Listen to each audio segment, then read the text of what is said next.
Om Sukawati Prasnahum, Om Sukawati Prasnahum, Ami Tofo. Susu suci berdiri di rumah, kembali kita berjumpa dengan saya Natasya dan juga hadir bersama kita semua di sini Mahaguru Sukawati Prasna, Ami Tofo Mahaguru. Amitabha Saja Natasya. Ya, hari ini kita akan berbincang-bincang mengenai upacara Pihoma yang akan diadakan di Vihara Sukawati Prasna pada hari Sabtu, tanggal 28 Juni 2025 dengan tema Ingot Emas, Rezeki dan Kekayaan Raja Naga Empat Lautan. Kita langsung saja berbincang-bincang dengan Mahaguru Sukawati Prasna. Mitofo, Mahaguru. Amitabha Saja Natasya. Nah, Adinata upacara Pihoma di bulan Juni ini yaitu Raja Naga Empat Lautan. Betul sekali. Empat ya berarti ya raja naganya ya Ma Guru ya. Iya. Nah, mungkin di sini Ma Guru bisa menceritakan nih ke kita siapakah sosok dari keempat raja naga dari empat lautan ini, Ma Guru. Yang mungkin beberapa sudah familiar, tapi mungkin juga masih ada yang bingung nih. Apakah raja naga itu biasanya cuma satu atau empat, atau mungkin ada lebih dari itu gitu. Silakan Ma Guru. Ya, Iya. baik. Terima kasih Saja Natasya kepada Susu Saja dan juga Umat Sedharma yang mengikuti video penjelasan tentang tema maupun Adinata Upacara Apihoma yang akan diselenggarakan di Wihara Sukawati Prasna di bulan Juni nanti dengan Adinata Raja Naga Empat Lautan. Semoga nanti penjelasan kami akan bisa memberikan banyak pengetahuan dan juga bisa meningkatkan keyakinan serta semangat di dalam melatih diri dan juga berusaha untuk mengusahakan dalam kestabilan finansial sehingga bisa lebih fokus dan juga bisa lebih tenang dalam menjalankan pelatihan diri dan kehidupannya. Amitabha. Ya, baik Sri Natasya. Adinata kita adalah Raja Naga Empat Lautan ya. Jadi ini adalah mereka penguasa lautan ya, dewa yang menguasai lautan. Khususnya lautan empat arah yaitu timur, utara, barat, dan juga selatan. Nah, nama-nama mereka biasanya tuh ada kita ketahui merupakan Augwang, Ausin, Aurun, dan juga Ausun. Namanya seperti itu ya. Jadi mereka ini adalah dewa yang terkaya di lautan. Jadi kalau di bumi, kalau menurut kepercayaan kita itu kita bisa memohon berkah, rezeki, kemakmuran, kesejahteraan kepada dewa bumi ya. Nah, untuk lautan ini adalah Raja Naga Empat Lautan. Kalau yang di langit itu kita bisa memohon kepada Wajra Bumi Pertiwi ataupun para jambala gitu. Kita lihat ya perwujudan dari Raja Naga Empat Lautan. Mereka perwujudannya tuh hampir sama semuanya ya. Cuman biasanya perbedaannya itu kepada kulit tubuh ya. Gitu, kulit tubuhnya. Biasanya bukan dari jubahnya ya. Bukan dari jubahnya ya. Iya, dari kulit Kalau merah, tubuhnya. baju merah gitu tidak kayak Barat, timur, utara, selatan gitu ya. Nah, beliau memegang tongkat naga. Ini adalah tongkat silsila naga ya. Keluarga naga ada tongkat silsilanya. Kemudian tangan kirinya memegang buah pusaka gitu. Jadi biasanya kalau misalkan kita selalu mendapatkan berkah dari Raja Naga, itu biasanya beliau itu sudah berkenan kepada kita. Karena mungkin kita udah rajin sadhana kepada beliau, kemudian juga rajin japa mantranya ya, dan beliau pun juga akan berkenan untuk memberkahi kita gitu, rezeki maupun kekayaan. Nah, Raja Naga Empat Lautan ini merupakan para dewa ya yang memiliki kekuatan yang sangat besar untuk bisa seperti memanipulasi cuaca gitu ya, menurunkan hujan, biasanya seperti itu ya. Maka dari itu biasanya para Raja Naga ini biasanya akan muncul biasanya kalau misalkan kita ada melakukan sadhana atau permohonan untuk turun hujan gitu ya. Mungkin akan ada fenomena-fenomena di langit maupun di lautan.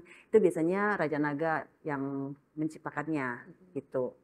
Nah, beliau semua ini memberkahi ya rezeki, kesejahteraan, kemakmuran, kesuksesan, bahkan juga keharmonisan gitu dalam keluarga maupun rumah tangga ataupun pertemanan.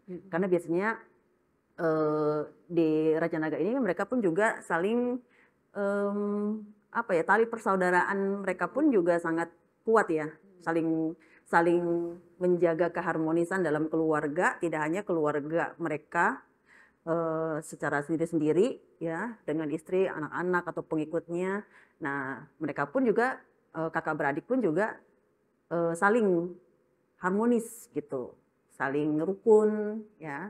Jadi bisa menjadi satu contoh juga ya, contoh bagi kita juga untuk selalu menciptakan keharmonisan dalam keluarga ataupun pertemanan kita gitu. Jadi para Raja Naga ini mereka tinggal di Istana Kristal di lautan ya. Nah, mereka pun juga memiliki keluarga yang banyak juga ya. Anak-anaknya bisa banyak, Masing-masing dari putra-putrinya juga banyak gitu ya. Nah, itu biasanya mereka pun juga kadang cuman memiliki pasangannya cuma satu ya. Jadi ya memang memberikan contoh yang sangat baik sekali karena mereka memiliki permaisuri, satu permaisuri, tapi anak-anaknya biasanya banyak gitu. Nah, Raja Naga ya, di samping di lautan ada penguasa 4 arah. Nah, itu juga para dewa naga pun juga ada yang berkuasa ataupun menguasai lautan, sungai, danau, air terjun.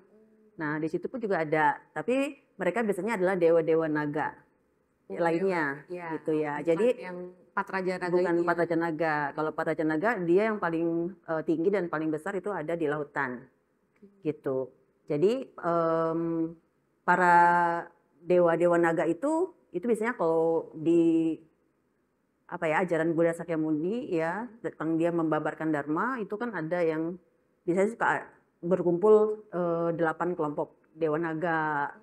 Ya, jadi kelompok dewa naga itu berarti kan banyak ya. Itu 8 kelompok ya. Berarti kan satu kelompok ada berapa naga ya? Ya, itu berarti kan banyak sekali ya namanya dewa-dewa naga. Dan biasanya para dewa naga itu selalu hadir dan juga mendengarkan ajaran Buddha. Bahkan mereka pun juga para dewa Raja Naga ini mereka juga sangat mengagungkan ajaran Buddha dan juga sangat mengagungkan sutra-sutra Buddha.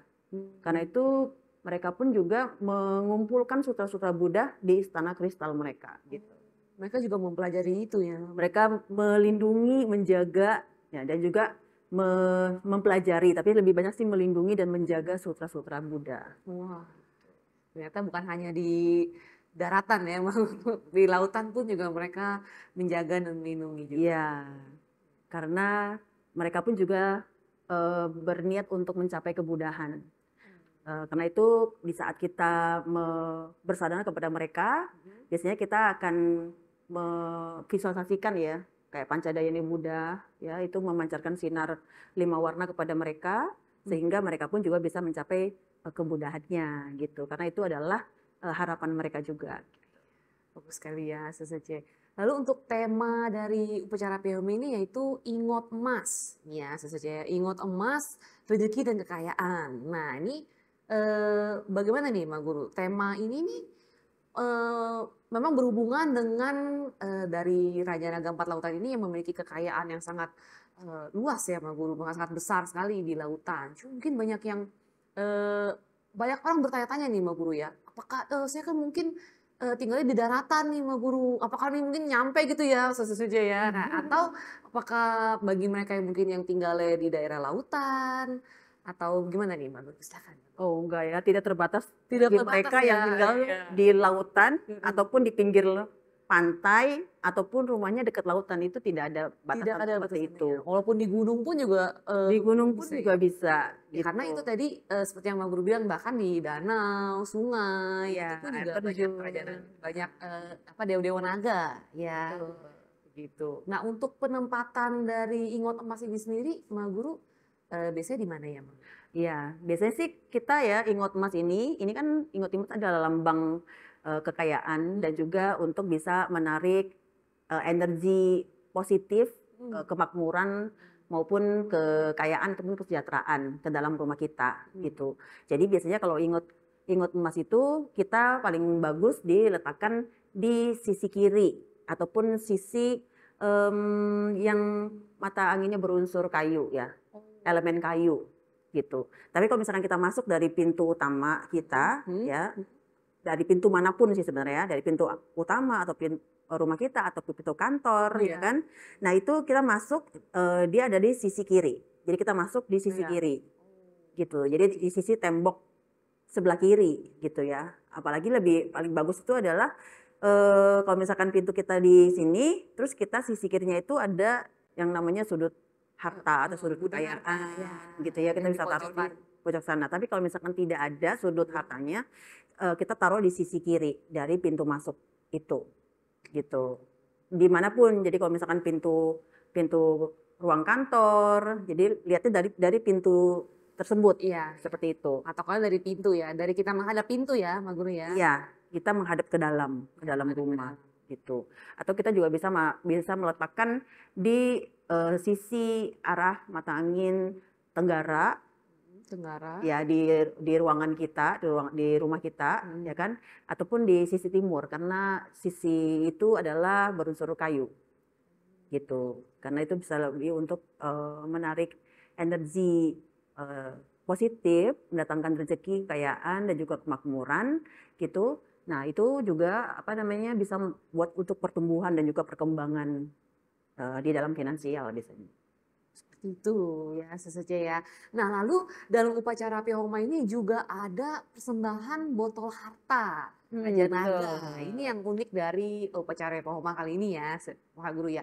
Kita juga membaca sutranya juga selama 7 hari Sisuce ya, dari hari Minggu tanggal 22 Juni sampai dengan Sabtu, yaitu pas upacara Pihoma itu hari ke-7 kita pembacaan sutra Raja Naga tanggal 28. Lalu keesokan harinya setelah upacara Pihoma yaitu hari Minggu tanggal 29 kita mempersembahkan botol harta ini. Nah, wujudnya seperti ini ya. Nah, ini nih yang mungkin tidak ada di Apihoma lain ya, Mbak Guru ya. Iya, betul. Mempersembahkan botol harta. Mungkin Mbak Guru bisa menceritakan sedikit mengenai botol harta Raja Naga ini. Nah, lalu untuk botol harta ini, Mbak Guru, isinya nih ada isinya nggak ya, Mbak Guru ya? Ada ya. Jadi kita nggak ini kan kosong di dalamnya ya. Di dalamnya ada obat-obatan yang terbilang lumayan mahal gitu ya. Jadi itu biasa yang membantu mengisi obat-obatan ini pasti tahu lah harga aja pasti lumayan mahal. Dan terdiri dari 5 macam obat herbal dari Tiongkok. Ya, itu adalah terdiri dari Hesawu, Baisu, kemudian Tangkui, terus Huangqi dan juga Tianma. Ya, jadi 5 macam obat-obatan ini juga melambangkan 5 cakra dalam diri kita. Oh, ada artinya ya? Iya, sekaligus juga melambangkan tubuh dari Raja Naga. Gitu. Jadi ya botol ini pun juga ya dipilih yang sesuai mungkin dengan perwujudan dari Raja Naga itu sendiri. Gitu, ya kan? Jadi bagian bawahnya ini ibarat ekor. Ya, ekor naga, ya kan? Ini di sebelah sini ini perutnya yang agak mengembung ini ibaratkan perut naga gitu ya, perut dan juga badan naga ya, atasnya ya. Kemudian ini ada lehernya, ini ada leher naga, dan di puncaknya ini adalah kepala naga, ya. Dan di atasnya ditutup dengan pita 5 warna. Jadi pita 5 warna ini adalah melambangkan Pancadayani Buddha, begitu. Jadi beliau juga di samping menerima pujana botol harta gitu ya untuk mereka, obat-obatan ini juga bermanfaat untuk Raja Naga itu sendiri karena biasanya tuh bisa kayak anak-anak naga atau kelompok naga yang ada di lautan itu mereka biasanya rentan terhadap penyakit. Gitu. Jadi kayak seperti mungkin di lautan kan pasti ada kayak ada bakteri-bakteri gitu ya. Nah, mudah terkena penyakit. Mungkin kalau Raja Naganya sih mungkin mereka udah punya kekuatan yang sangat besar ya, mungkin tidak mudah untuk itu, tapi biasanya ya mungkin dia punya anak-anaknya, penghuni, gitu ya, di sana tuh, nah itu berfungsi bermanfaat untuk mereka juga, gitu. Jadi dengan kita mempersembahkan botol harta ini kepada Raja Naga, maka beliau pun akan sangat senang, ya, dan sehingga beliau pun juga berkenan untuk memberkahi kita rezeki dan juga kekayaan. Seperti itu ya, sesuai. Jadi ada artinya ya, bukan hanya sekadar mempersembahkan saja ya, Mbak Guru Betul ya. sekali. Nah, ini yang tidak semua api homa ada sesuai ya. Jadi hanya khusus di api homa Raja Naga Empat Lautan ini. Mhm. Nah, lalu di upacara api homa ini juga merupakan termasuk edisi pengumpulan buah kebajikan Bodhisattva Sekoti Prasna Kuning dari amanat Buddha Amitabha. Yaitu seperti ini. Ya, seperti biasa untuk donatur pertama akan mendapatkan ini yang buah kebajikan baik secara fisik ya, ini dari emas asli ya sesuci ya. Lalu secara buah kebaikan secara spiritual yang akan diberikan oleh Maha Guru seperti Prasna. Lalu untuk dokter kedua akan mendapatkan ingot emas ya, ingot emas dari upacara api homa, ingot emas, rezeki dan kekayaan Raja Naga Empat Lautan seperti itu ya sesuci. Dan untuk botol harta ini terpisah ya biasanya ya, Betul. Mak Guru ya, bagi sesuci yang ingin biasanya satu botol per nama ya, Mak Guru ya. Per satu nama. Satu nama. Ya, bisa nama orang, nama perusahaan juga bisa. Oh, nama perusahaan juga bisa Bisa. ya, Mak Guru ya. Betul. Seperti Jadi itu. bagi Susung Sece yang mungkin tidak hanya mau pujana juga gitu kan, tapi juga mau ikut juga ya Iya, memberikan persembahan iya. secara langsung di lautan nanti. Iya, Gitu. itu nanti pada mempersembahkannya kita langsung ya, benar langsung ke lautan ya. Kita akan mencari ke suatu pulau ya. Kita akan Nah, satu pulau. di perjalanan ke pulau itu nanti kita akan mempersembahkan di tengah-tengah lautan. Jadi benar-benar di tengah-tengah lautan ya mempersembahkannya. Nah, bagi Susja yang ingin hadir bersama ya bisa langsung mempersembahkannya langsung ke lautan gitu ya. Biasanya Iya. akan ada mungkin sadhana singkat. Ya, biasanya kita akan melakukan sadhana dulu selama 7 hari berturut-turut. Itu membaca Sutra Raja Naga gitu. Apa namanya, setelah selesai pembacaan sutra, maka di hari berikutnya kita akan melakukan upacara api homa Ya. Raja Naga Empat Lautan, yaitu ingot emas, rezeki, dan kekayaan. Nah, kemudian selanjutnya kita akan mempersembahkan botol harta Raja Naga, tapi kita akan melakukan sadhana singkat terlebih dahulu gitu ya, untuk kita menuju ke tengah laut. Ya, nanti di tengah laut kita akan baru mempersembahkan botol tersebut sambil bervisualisasi terlebih dahulu gitu ya. Ada visualisasinya ini Iya.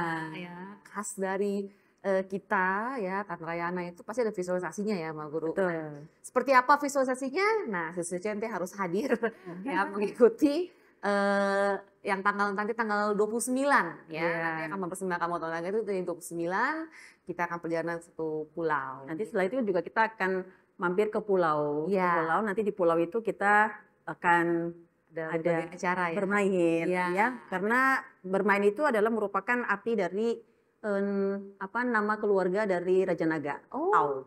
Au itu artinya bermain atau bangga. Ya, jadi biasanya kenapa setiap itu ada Raja Naga kita pasti ada mampir ke pulau, kemudian kita akan melakukan permainan, games, supaya kita bersukacita, bersukaria karena para Raja Naga senang dengan hal itu gitu. Bisa bermain bersama dengan kita. Itu ya, Susuce ya. Dan bagi Susuce seperti biasa ingin berpartisipasi ya dapat menghubungi nanti kontak number yang ada di deskripsi video ini. Dan untuk manfaat upacara ya, manfaat upacara ini ada memberkahi kesejahteraan dan kemakmuran, mendatangkan rezeki dan keberuntungan, meningkatkan energi positif yang menarik kekayaan dan kelimpahan dalam berbagai aspek kehidupan, memberikan perlindungan dan terhindar dari bencana, membuka peluang berjodoh dengan kuijin atau dewa penolong, meningkatkan kewibawaan dan reputasi yang baik, melancarkan karir, jabatan dan usaha, menciptakan keharmonisan dalam keluarga dan relasi bisnis, mendapatkan kekuatan silsilah keluarga naga. Seperti itu ya Suce. Bagi Suce yang ingin berpartisipasi dan juga hadir dalam penjapaan Sutra Raja Naga ya mulai dari hari Minggu tanggal 22 Juni 2025 sampai dengan Sabtu 28 Juni 2025. Di hari itu juga tanggal 28 Juni kita akan mengadakan upacara api homa dari Raja Naga. Lalu hari Minggunya tanggal 29 Juni kita akan mempersembahkan botol harta ke tengah laut Seperti itu. Lalu setelah itu kita akan mampir ke pulau. Nanti mungkin untuk informasi pulau dan lain sebagainya akan kita berikan di akhir acara. Mungkin itu saja penjelasan upacara Homa. Semoga bermanfaat untuk Susunce semua. Om Sukawati Prasnahum. Om Sukawati Prasnahum. Amitofo.